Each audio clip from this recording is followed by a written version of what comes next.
Hello, everyone, and welcome to the Happiness Journey with Dr. Dan podcast, where every journey is worth living. My name is Dr. Dan, and I'm your host for today's episode. I'm a bilingual neuro-linguistic programming and cognitive behavior psychotherapist specializing in anger management issues, both court-appointed and private, marriage counseling using the EFT method, dissociative disorder, narcissistic personality disorders, depression, anxiety, dream analysis, and also provide life, business, and retirement coaching support.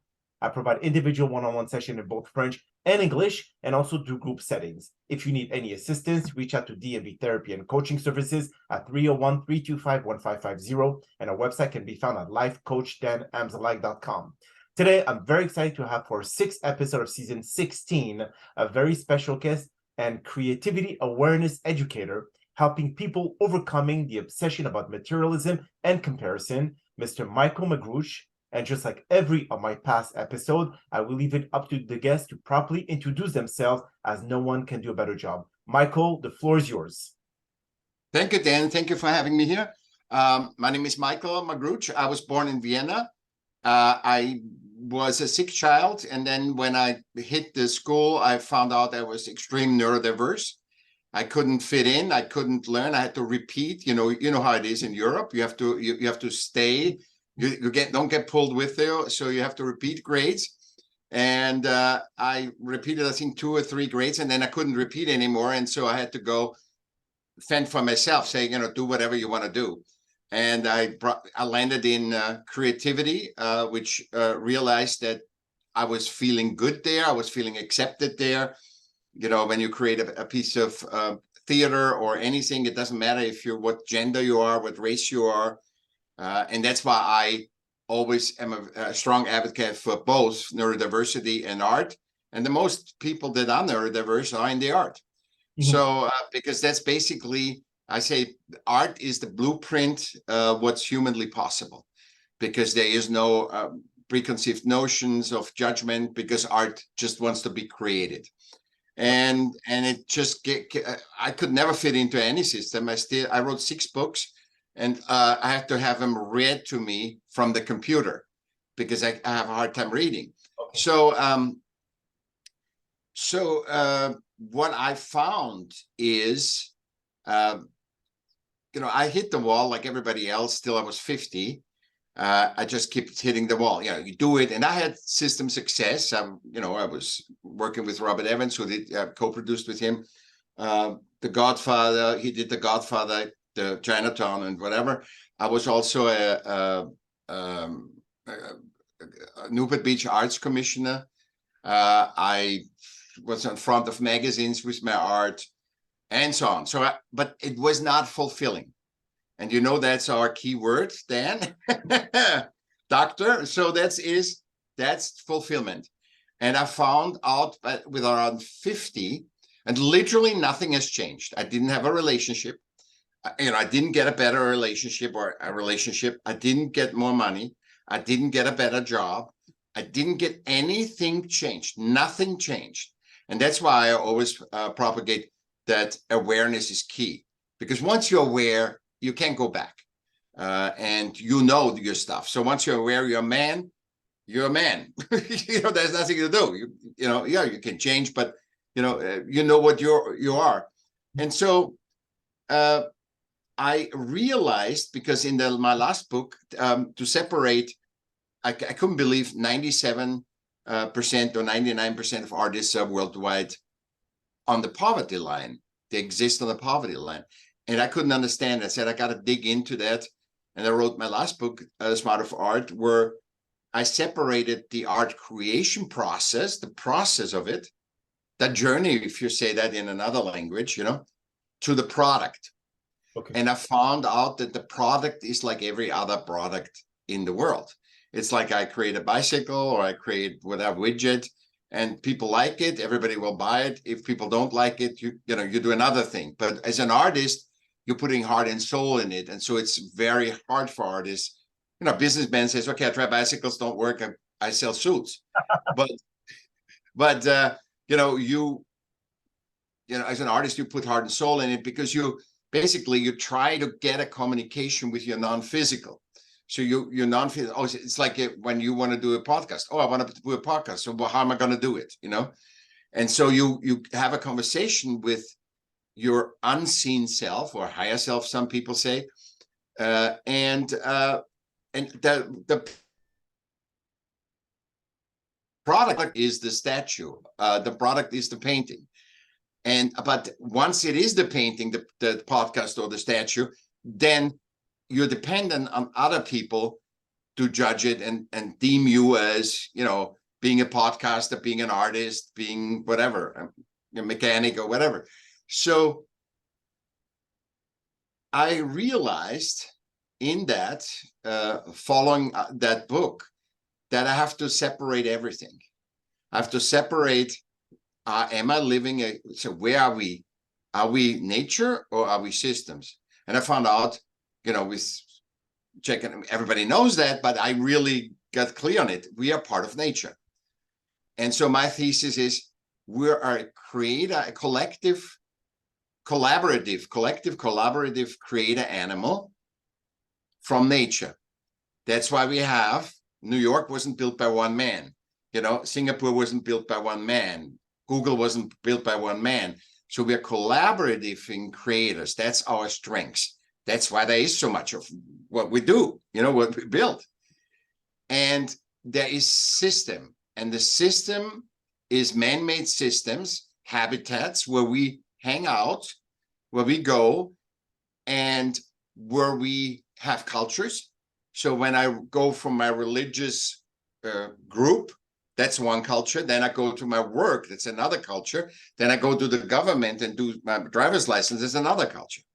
Correct. So I constantly adapt so it takes a lot of energy of humans, living beings, to adapt to all these environments, because we usually adapt to nature and that goes slow, right? If it rains, we go under the bush, but it's a slow process. So this brought me in to looking at language, because language is, it's a system.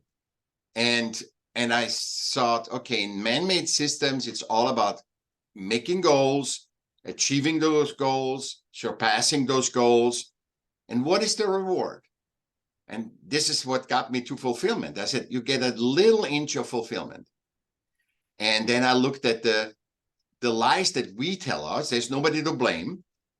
Like, it should be sunny every day. If it's not, then get a 24/7 from Dr. Dan, coaching. It's the life isn't just pretty. It's not pretty for any living being, because you're constantly growing, expanding, and then you're contracting when you get older.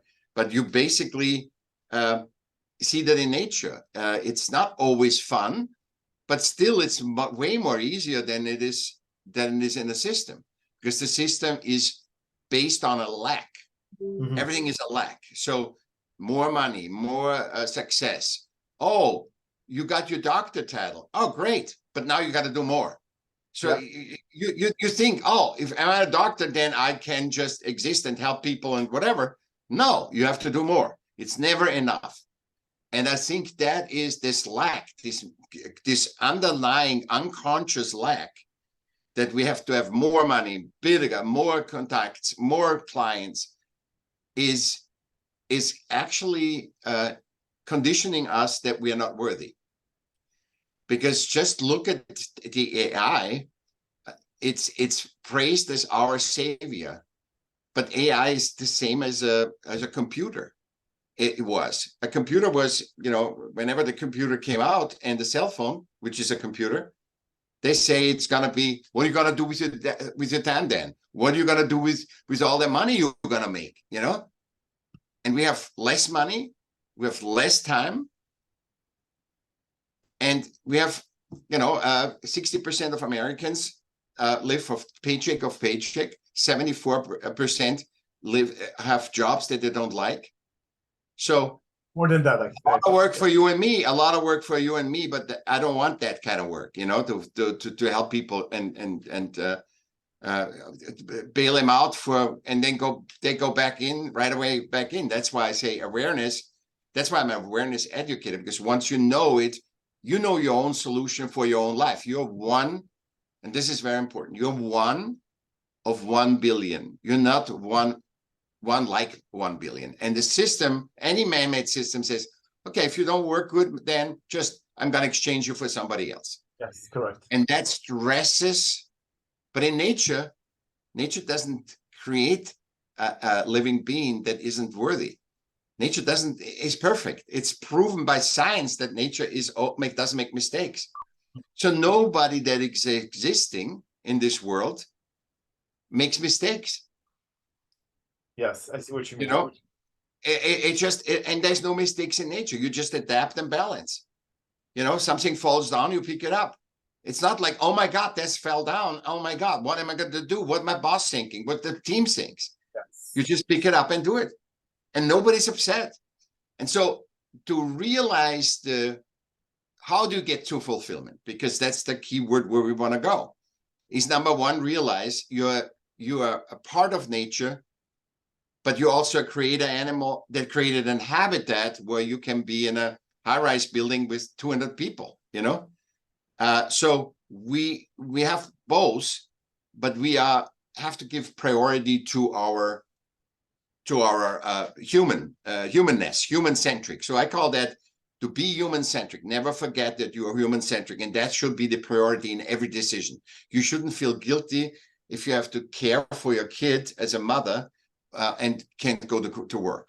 But everybody does, and this is where the stress comes in, and this is where the disease comes in, because you are a human animal of nature, but you act as in the culture of systems, and that creates tremendous stress, and you adapt to that, and it costs you life energy, and that's why everybody's tired and no energy, because you constantly do that.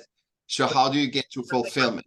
But here's the thing, Michael, is that society have built us to think this way. When you look at social media, when you look at your neighbors, when you look at your friends and everything of that sort, you always want to be able to build some kind of like, well, they succeeded, how come I didn't?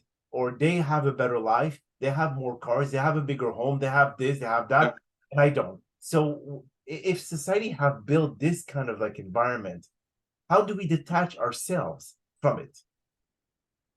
Because the others are not responsible for how I feel.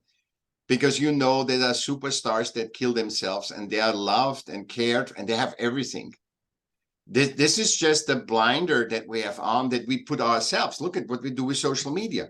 But this is because of the lack. We are pushed into this lack, you know, that everybody, you know, tries to survive and keeps the hierarchy, because survival also means keep the hierarchy in your system. So if I'm middle class or I'm upper class or a millionaire, I need to be in that. And the problem is that that we came to a point today, which you and I talked before about that the billionaire and the beggar have the same problem. They worry about the lack of money. They're both, because the billionaire wants to keep his hierarchy, and the thing wants to get out of his hierarchy, the beggar. And so this is this lack that we think the other, because what is social media? So people are stressed, so they want to because we are by DNA inclusive. We are inclusive. We are herd animal, a social herd animal. So but because we don't hang out anymore, we are through computer. Then the COVID pushed the whole thing to a limit. Yes. Where we are totally separated. We have, I mean, this is the best we can do, you and I, you know, through technology. But I'd rather, you know, meet you in person, because there's so much more energy and information exchanged if I would meet you in person. But we are unaware of that. We are unaware that experience a concert live is something different. It is not about if you like the songs or not, but the humans actually are a big part, the other humans, of that concert, you know. And when you hear sing 1,000, 10,000 people the same song, it moves you. When you go in a museum and you see, it's not, oh, the museum is so great. It's just what moves you in a museum is, oh my God, this is humanity. This is unbelievable. This is what other people did, not I, but this is what the pharaohs did. And this, oh my God, that limitlessness is blowing you away. But in systems, you got to be very cubicle. You got to be, okay, this is what you do. And this is what, because systems are we created systems. We are the gods of systems. Yes. We're very, we did it very, very limited, but we can change it. We are the gods, so we can change it. We don't have to, have only the moments where we feel super happy and the system relevant. Those photos, selfies, with the champagne and the party and having total fun, those are the myth of systems. They're not the myth of humans. I mean, if anybody in 1,000 years comes and looks at it, oh my God, what a great time. Everybody was happy when he looks at the, at the social media. But this is not life. It's good that you share that. And obviously you're not going to tell how horrible your life is, but you tell how great your life is. But it's not the truth. It's the same way I always say in porno movies, they should have a disclaimer in front of it. This is fantasy. This is not reality, but this is our drives. It's the ideal to we don't have normal sex. We must have phenomenal sex. What about normal sex and enjoying that, and being in the moment and milking the moment versus having amazing sex that I can tell everybody. And I think there's the thing, the fulfillment lies in us. And one way to get there is like what we're doing right now. We're listening to each other. Being with other humans is tremendous, even though it's the hardest thing to do, but is the most to be, because you have to use all your 5 senses to communicate, or 6 senses, the 6th sense, if you resonate with that person or not. And you keep adapting to keep a conversation going, to keep an exchange going. And it's not about who is right. See, there we can also, is it system relevant? That would be, I'm right and you're wrong, or you are wrong and I'm right, So no, human-centric means a dance. You and I dance. And it doesn't matter if I lead or not, we still exchange. And that's where the fulfillment comes. And if you just observe that exchange with others, not just being right or pretending, oh, he's going to like me or not. He's going to like you or not. You have no power over this. Yeah, but the thing, Michael, is that there's a lot of leaders and a lot of followers. And that's the thing. So we're in a society that has to have that hierarchy, as you were talking about. So there's not really, for people, they say, if I don't make the money, someone else will, and I'm going to be poor. So they always have that kind of like focus on what I can get, what's in it for me, not what's in it for you, because no one really cares about that. So the reality is that we're so obsessed with what you personally, Michael, can bring for me, and you and others may be obsessed with what I can bring for them. So again, it's very unstable, and I think we're in a society where scarcity, the mindset that we have, is the lack, exactly, and because of the lack, we always are too afraid of losing what we already have or not gaining what we're seeking for. Can you think when you're stressed? Can you actually contemplate yourself, or any business, yourself, your wife, anything? When I put you in a corner, why are animals biting off their hands, their legs? You are in a position we have put. There's nobody to blame, because the moment you blame, you lose the power. Right. We are putting ourselves in a position that we continuously in a fight-flight mode. Yes. Because of that continuous lack. Also, you said the system. You said society. Yeah, the society is a system. So if that's a system relevant, in order to system relevant, I need to have an Oscar to be a filmmaker. I need to have the accolades. I have to be a CEO of a company. But tomorrow, if I'm not tomorrow, look how many superstars is. Nobody talks about you. Mm-hmm. There's a very artificial system. And I say this when I talk to people, I say, when you have a system problem, and I'm a political advisor and stuff. So when I have a system problem, look at where's the human problem. If I have a human problem that I cannot solve, look how nature solves it. So how does nature solve jealousy, rage, fights? When you look at 2 animals fight, they don't fight till the death unless they want to eat each other. But if they fight for dominance, the dominance is established and back. And nobody wants to be a leader in, you know what? A leader is a born leader because the leader nobody would like to be a leader if he was challenged constantly, like in nature. A leader of a wolf pack is continuously challenged. You know why people in systems want leaders? Because they don't have to do what systems requirements are. They have to don't do the dirty work. They want to be leaders. That's why nobody says, I want to be a good team member. Nobody says that. Everybody says, I want to be a leader. So there's the dirty work that systems created, to fill out the forms, to do all the, going around and get through bureaucracy. You want to be a leader, that you have an assistant to do this. What is the worst job? Assistant, because that has to do everything. And the assistant does it to become a leader. We play the game, and if we are not aware of what dance we're playing, we getting stepped on the toes. And it's time that we actually start living in a moment, stop with the mind construct, less thinking, and just observe yourself and your partner or the opposite side. And it's not about being right, because in nature there's no right or wrong. It's not about right or wrong. It's not about the right affiliation with a party. It's not about that. Yeah, but it's about. But there has to be a right decision or wrong decision for the business to succeed if you're talking about a workplace environment.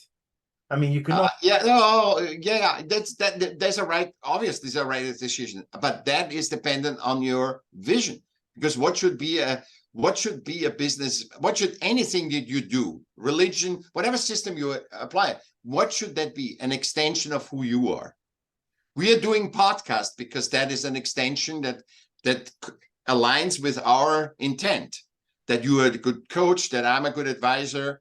That's what it aligns with. So if you don't know who you are, what do you think? If we would know who we were, because everybody is one. There's no average. You are one of 8 billion people. You're one. So if you don't know who you are, do you think with AI and computers and all the system and leadership and everything that you're gonna? No, you never. You gotta know who you are first, because that's where you find fulfillment. Because once you know who you are, and this is what life is, you're one of 8 billion, and your work is to figure out how you differentiate yourself, not in systems, but in the human-centric way, in this human centricity. So human is one of, all of them. We are all God, if you want to say that. We are all one, 8 billion different kinds. So that shows you how complicated or intricate we are. And life shows you do this experience, then fall, then this, till you find it. But when you judge the experience, that it was horrible, you got to build on that judgment that you are not worthy. And that's why we run in a world where 300,000 people die in the war and give their life for a system. A human, a disturbed human that runs the system, but why would we kill people systemically when nature gave us birth? Nature doesn't make mistakes. Everybody has, even disturbed people. There's a place to show us, to learn. That's why I say observe, not right or wrong. And then when some stuff happens in your company, you make the right decision. The right decision will come. It's not a choice. Because you think, in the future, I'm going to do this. No, you don't think future. You're going to think now, yes. What am I? And what is the next steps, baby steps? What is the next step to do? Okay, I do. This is, it's great. I thought about this morning about, should you act, or should you act constantly, or should you perceive? And it's a balance, like everything. I look at nature, it's always a balance. Not too much, not too little. Just balance, and then there comes fulfillment. Because when you are loose, you have enough sleep, you go to your work, you love working, and stuff goes good, you milk that goodness, oh my God, today, if every day was today, milk it. Then something goes wrong, you remember that good. See, when we don't remember the good, we constantly have that lag behind and that fear. So you can never enjoy and milk the fulfillment, and you don't even recognize it. Mm-hmm. Just, okay, that's what good, and that's expected. Success is expected. Failure is aborted. It's abhorred. So, success is expected. What kind of system did we create? Success is not expected. It's because every person you talk to tells you a different way why he succeeded. If success was a formula that worked for all 8 billion people, everybody, like the cell phone, we would use it, and everybody would use the formula for success. So do you think that we all, because we're talking about a system, do you think we all live inside a matrix, and there's an architect of the matrix, like the movie, that we are being controlled by like a certain part of society that dictates how the world should be? I don't think there's an overlord. I think we created it by systems. It created itself. I don't think there's an overlord or a group of people that does it. I think we created ourselves and became more and more unaware. And that's why I say, always look, are you living a system relevant life or a human-centric life? And the human-centric has to be number one. So where can people find your book, Michaell? Oh, you just go to Michaell M. I have one hub where you can connect with on all the socials and everything. It's michaellm.com. Okay. And there you can contact me, question me, look at my art, paintings, podcasts, books, Beautiful. everything. Beautiful. Well, Michaell, that is all the time that we have for today's podcast. I really appreciate you taking the time out of your very busy schedule to join us. And thank you again for participating and inspiring our many listeners with your incredible story. Now, we hope that you've all enjoyed today's episode. And I'm also very excited about the many upcoming guests that we have scheduled for season 16 of the Happiness Journey podcast, filled with inspirational stories, just like the one that you listened today. Now, here are some concluding words of wisdom. In the pursuit of material possession and comparison, we often lose sight of our true worth. Remember, your value goes beyond possession and achievements. Embrace your uniqueness and break free from conformity. Focus on what truly matters, nurture connections, and seek experiences that uplift you.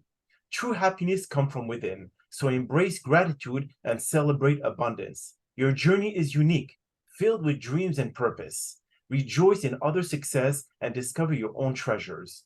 Let go of materialistic obsession and comparison. Embrace your authentic self and cherish meaningful moments. You are deserving and have a gift to offer the world. My name is Dr. Dan Amzalag, and you may all keep pursuing your amazing journey in life.